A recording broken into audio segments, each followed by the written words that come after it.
I work for a fairly large company in the tech industry. I've worked there for about 5 years now and I have a fairly high-up role in management. Over the last few weeks, I got roped into helping build a new team within the company and was assigned to do multiple interviews.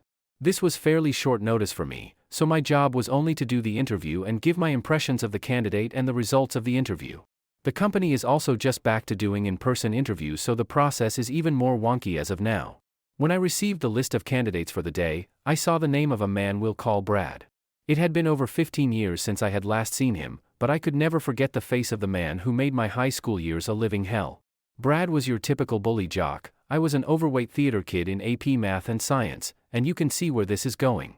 Those were the worst years of my life, and Brad was one of the contributing causes to that. So to see him in the candidates here was a shock to me. I didn't believe it at first, but when Brad walked in for the interview I knew that I was face to face with the man who bullied me in high school.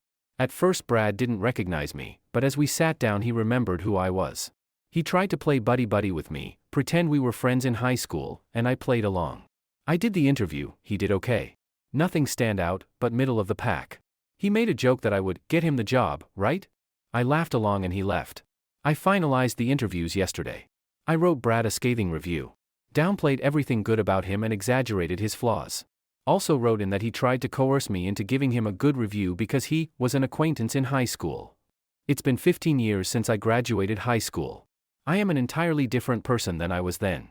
But for some reason, I was dragged back to those days, and I don't know how to feel.